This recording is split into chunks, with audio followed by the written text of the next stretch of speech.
예, 돈이 되는 뉴스 이어가겠습니다. YG경제연구소 차영주 소장과 함께합니다. 안녕하세요. 안녕하십니까. 네, 시장 오늘 좀 양분된 흐름이죠. 반도체, 배터리의 상승, 플랫폼의 급락. 하나하나 좀 체크를 해보겠습니다. 일단 삼성전자 실적 발표가 있었기 때문에 수치 먼저 체크를 해보시죠. 매출액도 예상보다 한참 안 나왔고요. 영업이익은 정말 아쉽다 할 정도로 안 나왔습니다. 예상치에서는 그 전년 같은 기간보다 한 25% 줄어들 거다. 이것도 안 좋게 나올 거다 이렇게 예상을 했었는데 발표된 거는 전년 같은 기간보다 30% 이상 급감한 수치라서 사실 이 팩트로 놓고 보자면 수치로 놓고 보자면 좋은 내용은 아닙니다. 다음 보시죠. 그러나 이제 이 조정된 수치, 실적이 안 좋을 것이라는 게 이미 주가에 반영이 돼 있다라는 측면. 그리고 전통적으로 봤을 때 삼성전자 실적 발표한 날 당일의 주가를 보시면 실적이 예상보다 안 나왔을 때 주가가 오르고요. 실적이 예상보다 잘 나왔을 때 주가는 그날은 빠지더라고요. 그래서 앞으로의 방향성 궁금하고 긍정적인 평가가 오늘 개장 전에 들려오기도 했습니다. 미국의 칩스 법안 있잖아요. 팹스 법안 이쪽 반도체 법안에 대해서 원래 중국 규제 때문에 우리 불똥 튀는 거 아닌가 우려했었는데 여기에서 좀 자유로울 가능성이 점쳐지고 있습니다. 로이터 통신의 보도인데 우리나라 특히 삼성전자, SK하이닉스는 개별로 이 케이스를 신청을 할 수 있게끔 열어서 여기에서 이제 제외를 시킬 거라는 보도가 나오고 있습니다. 그렇게 되면은 걱정했었던 우려 포인트는 한 가지 없어지는 거니까. 글쎄요. 아니에요? 예, 어떻게 해석하세요? 한번 일단 실적부터 살펴보죠. 일단 예. 실적부터 살펴보게 된다라면 아직 잠정 실적이기 때문에 이제 확정 실적까지는 시간이 좀 있습니다. 생각보다 좀 못 나왔는데 어느 정도 시장에서는 각오를 했었죠. 특히 이제 지난주 초반에 각 증권사에서 반도체 쪽에 대한 두 기업에 대한 어떤 좀 조정된 실적들 전망치를 내세웠기 때문에 어느 정도는 좀 각오를 하고 있었죠. 더군다나 이제 글로벌 반도체 시황이 굉장히 좋지 않기 때문에 3분기는 최악을 지나갈 가능성이 높다라고 봤었습니다. 거기서 이제 생각보다 좀 덜 나왔죠. 저는 아쉬웠던 것은 영업이익이 크게 줄어서 영업이익률이 줄어들었다라는 겁니다. 그러니까 이제 우리가 그래도 삼성전자 같은 경우 매출과 영업이익이 흔들렸다 하더라도 영업이익률을 유지를 해왔는데 영업이익률이 흔들렸다라고 본다라면 이거는 좀 고민해봐야 될 문제가 되지 않는가라고 봐야 되겠죠. 어떤 문제로 영업이익률이 흔들렸는지 봐야 될 것 같습니다. 원자재 문제일지 아니면 이동 간의 비용 문제일지. 근데 환율 효과를 봤음에도 불구하고 이런 효과가 나타났다라는 것은 조금 더 우리가 분석해봐야죠. 자, 이제 본격적으로 이제 미국의 반도체 이제 법안이죠. 우리가 이제 일부 언론 보도에서는 삼성전자와 SK하이닉스가 개별 기업으로서의 대우를 받지 않겠는가라는 정말 긍정적인 기사가 나왔습니다. 미국 입장에서도 삼성전자와 SK하이닉스를 대놓고 이것을 제재한다라는 것은 쉽지가 않죠. 여전히 그러니까 비메모리 부분에 시스템 쪽은 모르겠습니다만 메모리 쪽에서는 삼성전자와 SK하이닉스를 건드려서 그들도 좋을 리는 없다라는 거죠. 더군다나 칩스 동맹 같은 경우는 지금 현재 미국의 메모리 반도체 공장이 굳건한 게 없기 때문에 우리나라 이제 삼성전자, SK하이닉스를 생산 시설로 끌어들이고 결국 그들이 하는 설계에 따라서 이걸 생산해낼 수 있는 어떤 협력 관계인데 이걸 제재한다라는 것은 어려울 수 있다라는 거죠. 그런데 미국은 지금 다양한 법안들을 쏟아내고 있습니다. FDPR이라는 법안을 지금도 과거에 있었던 법안인데 이걸 다시 등장을 시켰어요. 이게 뭐냐면 미국의 기술을 가지고 해외에서 생산된 물건이라도 미국이 통제할 수 있다라는 법안입니다. 이걸 지금 최근에 부각을 시켜서 이것을 좀 강화시키려고 하는 게 최근에 언론에 보도가 됐어요. 그러면 우리가 이제 많은 장비들을 이제 그러니까 삼성전자, SK하이닉스가 생산을 하지만 이 장비들을 만들어내는 원천 기술은 미국이 갖고 있거든요. 그러면 삼성전자와 SK하이닉스가 생산을 했다 하더라도 미국이 관여할 수 있는 그 법이 있어요. 그렇기 때문에 지금 이제 개별적으로 우리가 이의 신청을 한다 하더라도 어떻게 보면 미국 입맛에 따라서 이런 것들이 결정날 수 있다라고 보는 겁니다. 두 가지입니다. 하나는 지금은 칩스 법안에 들어가게 된다라면 중국 투자를 10년간 못하게 한다라는 것이 대외적으로 공표가 났죠. 그러면 삼성전자는 좀 덜하지만 SK하이닉스 같은 경우 시안 공장을 지금 리모델링 해야 되는 시기가 맞아요. 왔는데도 불구하고 예. 이거를 리모델링 못 한다라면 이거는 설비가 노후화돼 버리는 안타까운, 그러니까 SK하이닉스의 어떻게 보면 아킬레스건이죠. 예. 삼성은 이미 끝났어요. 시안 공장이. 저쪽에 있는 공장이 시안 끝났는데. 수조인가 그럴 거예요. 네, 근데 삼성 끝났는데 이제 하이닉스가 막 하려고 하는 시점에 이게 됐다는 거 첫 번째. 그러니까 어떤 중국에 대한 어떤 장비에 대한 어떤 그 개선에 대한 거. 두 번째는 우리나라에서 만들더라도 미국이 FDPR법으로 인해서 중국으로 수출하는 것을 언제든지 막을 수 있다는 겁니다. 갑자기 막을 수도 있다는 거예요. 예. 그 트리거가 있어요. 그렇기 때문에 우리가 삼성전자, SK하이닉스는 계속해서 지금 지켜봐야 된다. 주가가 올라가는 것은 지금 저는 요거와 좀 다른 결로 봅니다. 지금 예. 주가가 올라가는 것은 오네커가 조금 전에 그러니까 초반에 말씀하셨다시피 반도체와 2차 전지가 살아 있어요. 그러면 삼성전자와 LG엔솔이 살아 있다라는 겁니다. 예. 이건 뭐죠? 시가총액 1위, 2위예요. 그래서 시가총액들이 이렇게 올라가주면 펀드 매니저나 외국인 투자 입장에서는 굉장히 곤혹스러워요. 왜요? 지수를 끌어올리는데 이들을 따라가지 않는 이상 그들이 나중에 연말에 평가받잖아요. 평가받을 때 벤치마크 대비 네가 잘했냐 못했냐를 평가를 받아요. 아, 지수 대비 벌었냐 못 벌었냐. 못 벌었냐. 근데 지금 이런 네. 안 좋은 소식이 있음에도 불구하고 삼성전자랑 LG엔솔이 움직이면 이것을 따라갈 수밖에 없어요. 근데 외국인과 기관들이 지금 돈이 많나요? 별로 없죠.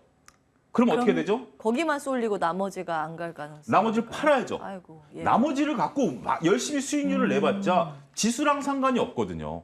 이들은 지수 영향력이 적기 때문에 예. 지수 영향력이 있는 쪽으로 가게 된다면 다른 종목 팔아야죠. 지금 혹시 지금 그 논리로 네.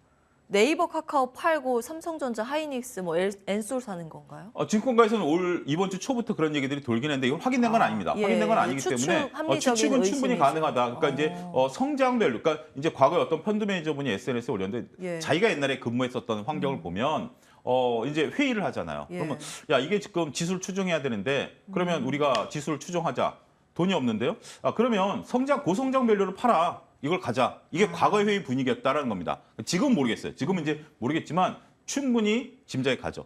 더군다나 저는 LG엔솔의 등장이 새로운 모멘텀이 됐다라고 봅니다. 이게 뭐냐면 과거에 우리가 외국인들이 선물 플레이를 많이 한다라고 봤잖아요. 외도독 현상이 일어났잖아요. 예. 그때는 삼성전자만 흔들어내면 선물 플레이가 가능했어요. 예. 근데 삼성 반도체와 다른 2차 전지인 LG엔솔이 2위를 떡 버티고 있잖아요. 아, 그렇군요. 삼성전자는 지금 현재 반도체 쪽은 우리가 전망이 떨어지지만 2차 전지 전망이 올라가죠. 올라가죠. 그러면 균형점을 잡을 수가 있죠.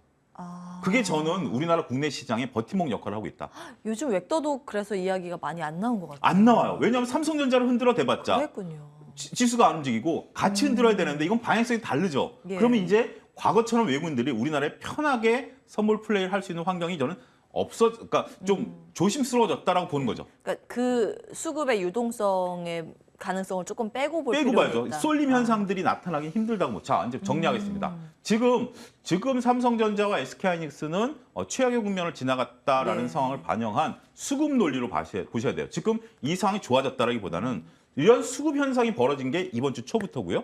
그래서 수급 현상이 벌어지게 된다라면 피해를 보는 쪽은 개인 투자 비중이 높은 중소형주일 가능성이 높다.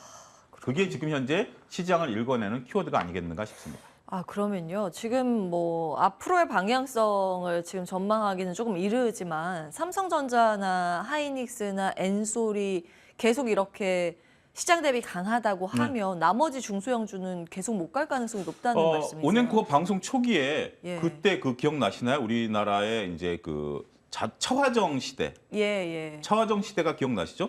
차화정 시대 때는 다른 종목들이 전혀 못 움직였어요. 그것들이 지수를 그냥 끌고 가버리니까. 예. 지금 단기적으로 봤을 때는 예. 이 수급이 들어오는 쪽이 특히 SK하이닉스, LG엔솔, 예. 삼성전자는 조금 뒤처지죠. 이것들이 수급을 단기적으로 이끌면 예. 다른 쪽들이 조신력을 받을 수가 있죠. 이게 길게 가냐 조금 가느냐는 이제 아직은 제가 이제 예측 예. 불허인 상황이지만 예. 지금 미국의 금리 인상 뭐 여러 가지 다 악재에도 불구하고 수급이 일단 들어왔어요. 예. 여기에 불을 끼얹을 수 있는 건 환율이라고 봅니다. 지금도 오늘도 환율이 약간 좀 올라가지만 올라가죠. 이제 1,400원대 초입에서 놀잖아요. 이게 1,300원 안으로 들어오는 순간 외국인들은 환차익을 노리고 들어올 거고요. 들어와요? 아. 외국인들이 환차익을 노릴 수 있는 종목은 삼성전자, SK하이닉스. 자, 그러면요. 그게 지금 이 논리가 기간으로 어느 정도 가느냐에 따라서 지금 투자 배분 차원이 그렇죠. 완전히 갈릴 네, 거란 네. 말이에요. 그러면 만약에 이쪽으로 지수 플레이만 나온다. 그러면 중소형주나 다른 뭐 성장주들, 플랫폼 팔아서 이두 종목으로 갈아타는 전략이 지금 필요하다는 것이죠. 근데 개인 투자들은 쉽지가 않죠. 아, 더군다나 그 기관들은 우리가 이제 벤치마크라는 것 때문에 지수가 2% 빠졌는데 내가 1.9%만 빠져도 괜찮아요. 예. 이렇게 평가받는 기관 투자들하고 개인 투자들은 절대 수익률을 추구하잖아요. 그러니까 기관 투자과 외국 투자들은 상대 평가를 받는 거고요. 예. 개인 투자들은 절대 이익을 추구하기 때문에 보는 방향이 다르다. 아, 그러니까 단지 지금 외국인과 기관들이 플레이하는 이유를 아시는 것 정도로만 이해를 하시지 네. 개별 종목 단에 있어서 기관과 외국인들을 지금 따라갔다가는 수익률이 오히려 꼬일 수도 있다. 그렇게 말씀드릴 수가 있겠습니다. 뭐 할 수 있는 게 없네요. 지금으로서는 조금 이제 리스크 관리는 항상 필요한 거고요. 리스크 관리는 항상 필요한 거고요. 만약에 지수가 뭐 개별 종목 단에 낙폭이 커지면 두 가지 우려가 있습니다. 지금 이제 공개적으로 보이는 것은 외국인들이 판단하는 것은 리밸런싱이라든지 로스컷일 가능성도 있고요. 왜냐하면 기관 투자자들과 외국인들은 일정 비율 빠지면 무조건 팔아야 되는 규정이 있기 때문에 예, 예. 로스컷과 그런 것들이 있고 그게 그러면 개별 종목 단에 있어서 신용 개별 리스크도 건드릴 수가 있겠죠. 그런 부분들까지 돼서 리스크 관리에 추종하셔야지 내가 이걸 팔아서 옮겨간다는 개념은 아직까지는 너무 조금 조심스럽고요. 그 대신 개별 종목에 지금 여러분들이 갖고 계신 종목들의 리스크가 발현이 됐다라면 내가 이걸 어떻게 대처할 것인가를 먼저 고민해 보셔야 되지 않을까 싶습니다. 어느 정도 손실이 줄어들면 매도에 대한 고민도 해야 된다라고 이제 말씀을 해주시는 것 같습니다. 제가 듣기에는. 네. 자, 그러면 지금 네이버 카카오는 어떤 의견 가지고 계신지도 궁금하거든요. 사실 이 두 종목에 대해서 한 몇 주 전만 하더라도 시장 반등할 때 네. 요 종목부터 사야 된다라는 의견이 압도적으로 많았거든요. 그런데 시장 반등하는데 주도주가 완전 바뀌었어요. 어떻게? 저는 2021년 이후에 네이버 카카오를 단 한 번도 추천드린 적이 없습니다. 네이버 카카오에 대해서는 이제 그 중에서 뭘 사야 되냐라고 하면 그 중에 좀 네이버가 낫다라는 의견을 드렸지 네이버 카카오를 추천드린 적은 단 한 번도 없고요. 그때부터 성장에 대한 것들 조심하자라고 말씀드렸고 특히 올 초부터는 카카오의 시가총액 비중과 비교해가지고 예. 계속해서 말씀드렸던 부분들인데 글쎄요. 저는 이게 과연 지금 이제 이거에 반론을 제기하시는 분들은 그렇죠. 우리가 네이버를 쓰고 카카오를 쓰고 있는데 이게 지금 영원하지 않겠느냐라는 거죠. 쓰고 있는 주가가 그렇습니다. 쓰고 있는 주가가 그렇고 제가 올해 내내 말씀드렸던 것은 플러스 알파를 보여야 되는데 플러스 알파가 없다. 네이버 같은 경우 플러스 알파를 보여준다라고 했지만 여기에 대한 반론 제기들이 많죠. 적자인 회사를 인수해서 어떻게 플랫폼을 가져가겠냐라는 거죠. 전 솔직히 말씀드리면 희망 회로를 돌릴 만한 이유는 저는 제 개인적으로 못 찾았다. 이렇게 말씀드렸습니다. 여기까지 듣겠습니다. 예. 계속 이제 질문을 던지면은 네. 이제 불편할 수가 있기 때문에 마음이 좀 쓰린 분들이 많이 그렇죠. 계실 것 같아서 이제 개인적인 의견으로는 아직 좀 플랫폼 같은 고성장 그 산업의 주가가 완전히 턴을 하기에는 그 증거가 조금 부족하다라는 의견 주셨습니다. 자, 다음 기사 열어보겠습니다. 자, 이번에는 DDR5 한번 이야기를 해볼까요? 이제 사실은 D램의 차세대 버전이죠. 그렇죠. 네. 이제 DDR4가 이제 거의 다 사용됐었는데 차세대 버전으로 전환하는 그 시점이 나오고 있습니다. 인텔에서는 서버용 CPU 사파이어 래피즈 출시 소식이 있어서 우리도 이제 이거 봐야 되나 이런 내용입니다. 다음 보시죠. 참 이름은 예뻐요. 사파이어 래피즈. 예, 경쟁 갖고 싶으시죠? 사파이어. 예? 사파이어가 저는 이제 래피즈보다 사파이어가 네. 더 눈에 띄네요. 경쟁상 대비 DDR5 전환기 대응에 강점 강조하고 있고 사실 이제 DDR5의 이야기가 나오는 이유 가운데 하나가 감산. 네. 이제 삼성전자가 감산 없다고 했는데 지금 사이클상 증산할 때는 아니고 담합이나 이런 논란을 피하기 위해서 일단 감산 없다고 하고서 그 내부적으로는 자연 감산할 가능성이 높다고 이야기가 나와요. 근데 자연 감산의 방법 중에 하나가 이렇게 이제 수율이 안 좋은 DDR 쪽을 많이 돌리고 수율이 원래 좋았던 다른 쪽을 줄여서 요거를 총 생산량을 좀 줄이는 이런 방식이 나올 가능성이 높다고 해가지고 이게 막 언급이 많이 됩니다. 어떤 관점으로 보세요? DDR5가 갑자기 튀어나온 건 아니죠. DDR5가 이제 우리 초여름부터 얘기가 오래됐죠. 나왔죠. 얘기가 네. 나왔고 이제 본격적으로 생산이 되어 있습니다. DDR4와 DDR5의 차이점은 속도의 2배입니다. 양도 많이 들고. 네, 양도 많이 들고 그렇기 때문에 이제 점점 이제 이런 것들이 개발이 되는 거죠. 그래서 우리가 이제 서버라든지 이런 데서 처리 속도라든지 전력 소비량이라든지 이런 것들을 상당히 경제적으로 할 수 있기 때문에 되는 거죠.